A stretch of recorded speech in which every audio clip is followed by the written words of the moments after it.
Assalamualaikum warahmatullahi wabarakatuh.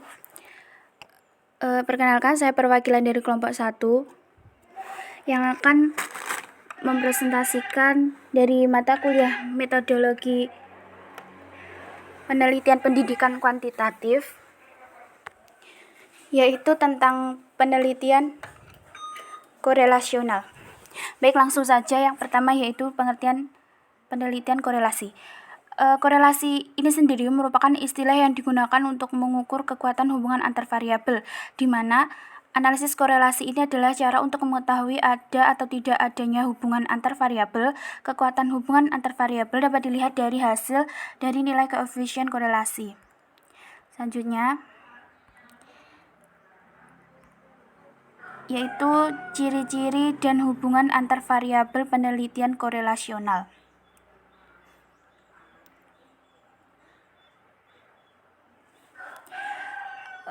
Penelitian korelasi memiliki beberapa ciri atau karakteristik, antara lain yaitu yang pertama non-eksperimental. Penelitian korelasional adalah non-eksperimental. Hal ini karena tidak melibatkan manipulasi variabel, menggunakan contoh metodologi penelitian ilmiah dalam menyetujuinya atau tidak setuju dengan hipotesis penelitian yang dilakukan. Sehingga dalam penelitian korelasional ini, si peneliti hanya mengamati dan juga mengukur hubungan alami antara dua variabel dengan tanpa menundukkan salah satu variabel ke pengkondisian objek penelitiannya. Yang kedua yaitu berpandangan mundur atau melihat ke belakang, yaitu penelitian korelasional tidak mempertimbangkan masa depan karena hanya mengamati dan mengukur hubungan historis terkini yang ada di antara dua variabel. Dalam pengertian riset ini akan senantiasa melakukan pola statistik yang dihasilkan dalam melihat ke belakang dan dapat memanfaatkan untuk ada pada titik manapun yaitu ke depan. Baik, selanjutnya yaitu bersifat dinamis. Bersifat dinamis ini yaitu pola statistik yang ada dalam riset korelasi menghubungkan antara dua variabel yang dihasilkan, sehingga korelasi antara dua variabel tersebut berubah setiap jenjang penelitian dan tidak dapat digunakan sebagai data untuk tetap penelitian lebih lanjut. Selanjutnya yaitu hubungan antar variabel, korelasi positif, korelasi negatif, korelasi lemah atau tidak berkorelasi, dan korelasi sempurna. Yang pertama yaitu korelasi positif. Korelasi positif ini artinya suatu hubungan antara variabel X dan Y yang ditunjukkan dengan hubungan sebab akibat, di mana apabila terjadi penambahan nilai pada variabel X, maka akan diikuti terjadinya penambahan nilai variabel Y. Contohnya yaitu dalam pertanian, jika dilakukan penanaman pupuk yaitu variabel X, maka produksi padi akan meningkat yaitu variabel Y. Selanjutnya yaitu korelasi negatif. Jika pada korelasi positif tadi peningkatan nilai X akan diikuti penambahan nilai Y, maka korelasi negatif berlaku sebaliknya. Jika nilai variabel X meningkat, nilai variabel Y justru mengalami penurunan. Contohnya yaitu apabila harga barang X meningkat, maka kemungkinan permintaan terhadap barang tersebut mengalami penurunan. Yang C yaitu tidak ada korelasi atau korelasi sangat lemah. Korelasi ini terjadi apabila kedua variabel X dan Y itu tidak menunjukkan adanya hubungan linier. Contohnya yaitu panjang rambut variabel X dengan tinggi badan atau tidak bisa dihitung hubungannya dan tidak ada hubungannya. Selanjutnya yaitu yang D, korelasi sempurna, di mana korelasi sempurna ini biasanya terjadi apabila kenaikan atau penurunan variabel X selalu sebanding dengan kenaikan atau penurunan variabel Y. Baik. Selanjutnya yaitu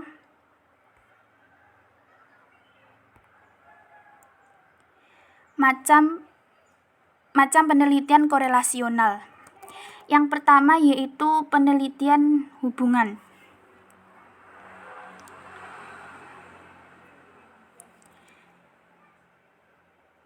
penelitian hubungan ini digunakan untuk menyelidiki hubungan antara hasil pengukuran terhadap dua variabel yang berbeda dalam waktu yang bersamaan. Penelitian ini juga bertujuan untuk menentukan tingkat atau derajat hubungan antara sepasang variabel.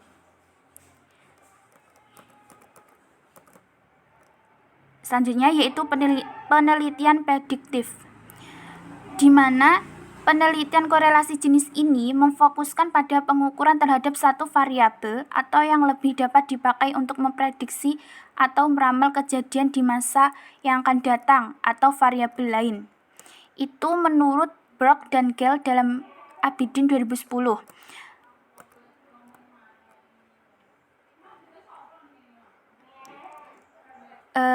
Teknik yang digunakan untuk mengetahui tingkat prediksi ini antara kedua variabel tersebut adalah teknik analisis regresi yang menghasilkan nilai koefisien regresi yang dilambangkan dengan huruf R.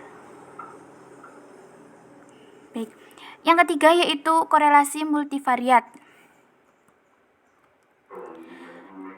Teknik untuk mengukur dan menyelidiki tingkat hubungan antara kombinasi dari 3 variabel atau lebih disebut teknik korelasi multivariat. Ada beberapa teknik yang dapat digunakan, yaitu diantaranya yang pertama regresi ganda, yang kedua yaitu korelasi kanonik. Baik, selanjutnya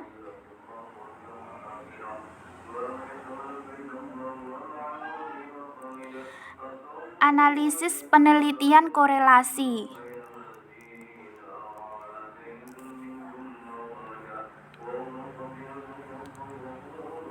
Yang pertama yaitu pengertian korelasi sederhana atau produk momen.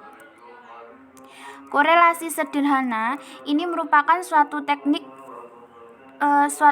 statistik yang dipergunakan untuk mengukur kekuatan hubungan dua variabel dan juga untuk mengetahui bentuk hubungan antara dua variabel tersebut dengan hasil yang sifatnya kuantitatif.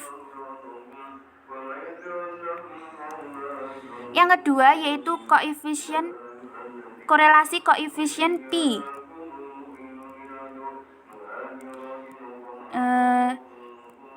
Di mana perubahan salah satu nilai variabel diikuti perubahan nilai variabel yang lainnya secara teratur dengan arah yang berlawanan. Maksudnya yaitu jika nilai variabel X yang mengalami kenaikan, maka variabel Y akan turun. Dan jika nilai variabel X mengalami penurunan, maka variabel Y akan naik. Ketiga yaitu korelasi koefisien kontingensi. Koefisien kontingensi adalah uji korelasi antara dua variabel yang berskala data nominal.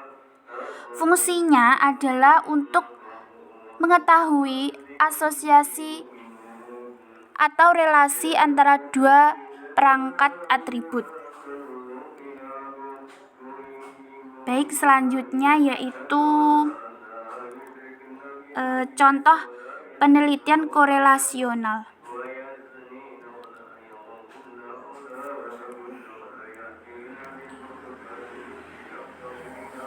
Baik, contohnya seperti ini kurang lebih.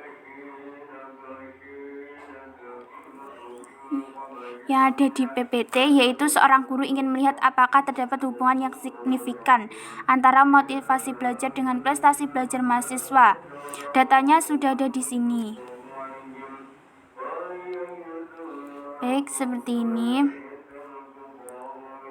Selanjutnya yaitu